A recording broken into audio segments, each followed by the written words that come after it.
Welcome to my channel. ఎలా ఉన్నారు అందరూ? నేనైతే చాలా చాలా బాగున్నాను. మీరు కూడా బాగున్నారని అనుకుంటున్నా.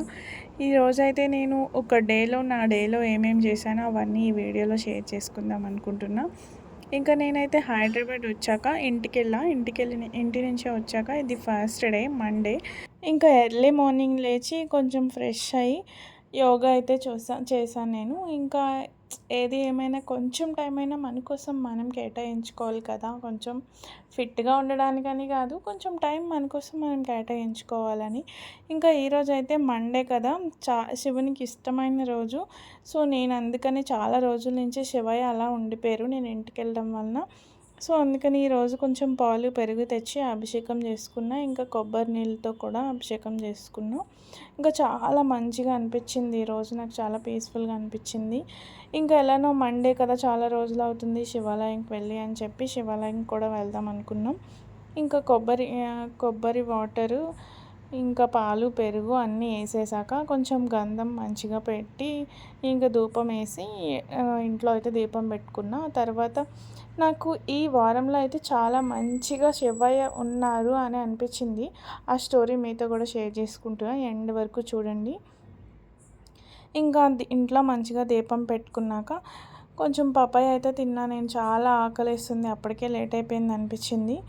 ఇంకా సో టెంపుల్కి వెళ్దాం అనుకుంటున్నాం కదా, ఇంకా టెంపుల్కి వెళ్ళి వచ్చి ఆఫీస్కి వెళ్ళాలి, ఇంకా చాలా పని ఉందని చెప్పి ఫాస్ట్గా టెంపుల్కి అయితే వెళ్ళిపోయాము. ఇక్కడ ఇది మా దగ్గరలో ఉంటే టెంపుల్. ఇక్కడ టెంపుల్ అయితే చాలా బాగుంటుంది. శివయ్య ఎలా అంటే స్ఫటికలింగ ఆకారంలో కనిపిస్తారు. ఇంకా మేము వెళ్ళినప్పుడు డెకరేట్ చేశారు, చాలా చాలా బాగుంది. అసలు కళ్ళు అయితే ఇలా తిప్పుకోలేము. ఇంకా ఇక్కడ 12 జ్యోతిర్లింగాస్ కూడా ఉంటాయి. మనం అన్నిటికీ అభిషేకం చేయొచ్చు మన చేతితో. ఇంకా ఎవరైనా గంధం అలా పెట్టాలనుకున్నా పెట్టుకోవచ్చు. మేమైతే ఇంకా 12 జ్యోతిర్లింగాలకి అభిషేకం అయితే చేసాం వాటర్తో. మన చేతితో మనం చేస్తే ఎంత బాగుంటుందో కదా. కానీ కొన్ని దగ్గరలో మన చేతితో చేపిస్తారు, ఇంకా కొన్ని ప్లేసెస్లో అయితే లోపలికి రానివ్వరు గర్భగుడిలోకి. ఇక్కడైతే స్ఫటికలింగం దగ్గరికి అయితే రానివ్వరు, కానీ ఇక్కడ ఈ 12 జ్యోతిర్లింగాల దగ్గర అయితే ప్రతి ఒక్కరు అభిషేకం చేస్తారు.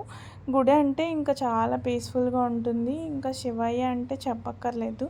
ఇక్కడే ఆంజనేయ స్వామి టెంపుల్ కూడా ఉంటుంది చిన్నగా, ఇంకా అక్కడ కూడా వెళ్ళాము. ఇంకా మంచిగా ఇంట్లో పూజ పెట్టుకొని ఇంకా టెంపుల్కి వెళ్ళి వచ్చేసరికి అలసిపోయాను నేనైతే. ఇంకా ఆఫీస్కి వెళ్ళాలి కదా, ఏదో ఒకటి వండుకోవాలి. పాలకూర అయితే ఉంది రూమ్లో, పన్నీర్ ఉంది. ఈరోజు మండే, ఇంకా నాన్ వెజ్ కాబట్టి సరే వెజ్లో అయినా డిఫరెంట్గా హెల్తీగా ట్రై చేద్దామని చెప్పి పాలక్ పన్నీర్ ట్రై చేద్దాం అనుకున్నా. నేనైతే ఫస్ట్ టైం ట్రై చేశాను, కానీ టేస్ట్ మాత్రం సూపర్ వచ్చింది. ఫస్ట్ నేనేం చేశానంటే వాటర్లో కొంచెం ఒక 10 మినిట్స్ ఇట్లా పాలకూర అయితే బాయిల్ చేసా. కొంచెం బాయిల్ అయిపోయాక పాలకూర అయితే నీట్గా కడుక్కోవాలి, ఏ ఆకుకూరలైనా నీట్గా కడుక్కోవాలి. అందులో పురుగులు ఉంటాయి మనకు కనిపించినవి. ఇంకా నీట్గా కడుక్కొని అందులో బాయిల్ చేద్దామని చెప్పి అందులో పెట్టిన ఒక 5 మినిట్స్. ఈలోపు ఇంకా ఆనియన్స్, టమాటాలు, కొన్ని పచ్చిమిర్చి కట్ చేసిన. ఇంకా శివయ్య స్టోరీ చెప్తా అన్నాను కదా, ఏమైందంటే నేను ఇంటి నుంచి వచ్చానని చెప్పాను కదా. ఇంటి నుంచి వచ్చినప్పుడు నేను ఇంకా ఫోన్ అంతా లోపలే పెట్టిన. ఆ రోజు బస్సులో అయితే ఫుల్ జనాలు ఉండే పొద్దున్నే. ఇంకా నేనేం చేసిన, బస్ టికెట్ తీయడానికి ఫోన్ తీసి మళ్ళీ బ్యాగ్లో పెట్టానని అనుకుంటున్నా. ఇంకా చాలాసేపు వరకు చూడలేదు ఫోన్ ఉందా లేదా అని చెప్పి. ఇంకా నా స్టాప్ వచ్చింది, దిగిపోయినా. ఇంకా ఆటో కూడా ఎక్కిపోయినా. అప్పుడు చూసుకుంటే ఇంకా నా ఫోన్ కనిపించట్లేదు. బ్యాగ్ మొత్తం తీసిన, మొత్తం వెతుకుతున్నా, ఫోన్ అయితే కనిపించలేదు. సర్లే ఆటో దిగాక ఇంకా ప్రశాంతంగా చూద్దాంలే అనుకున్నా. ఇంకా ఆటోలో ఉన్నంతసేపు శివయ్య నా ఫోన్ ఉండాలి, ఇంకా నేను ఇప్పుడు ఫోన్ కొనుక్కునే పొజిషన్లో లేను. అలా ఇంకా శివయ్యనే అనుకుంటా ఉన్నాను. నిజంగా చెప్తున్నా, నేను అసలు అప్పటి వరకు వెతికాను కానీ కనిపించలేదు.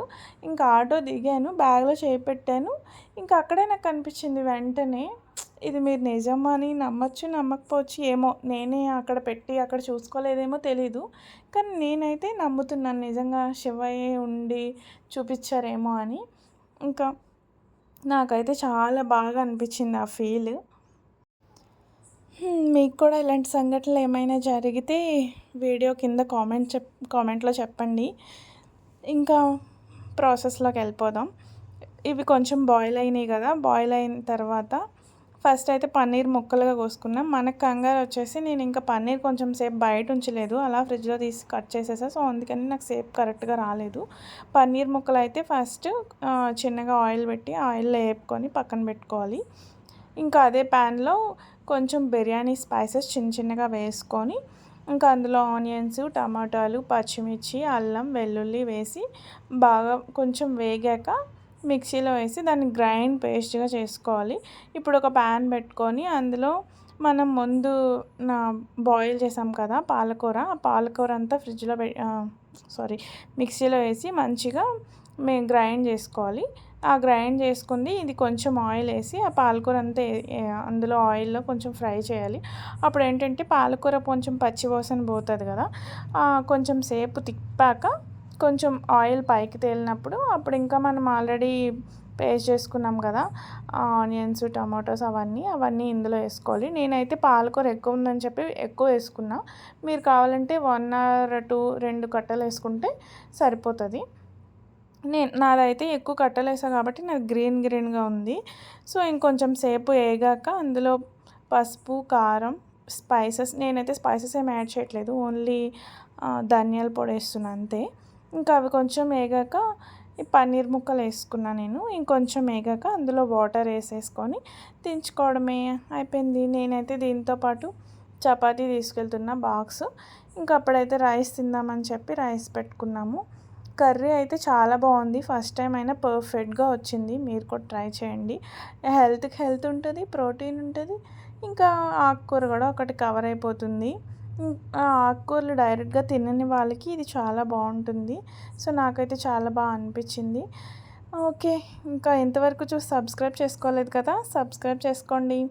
Thanks for watching. టేస్ట్ అయితే వేరే లెవెల్. ఇంకా మీరు ఏమైనా షేర్ చేసుకోవాలనుకుంటే కామెంట్ సెక్షన్లో మెన్షన్ చేయండి. Bye bye.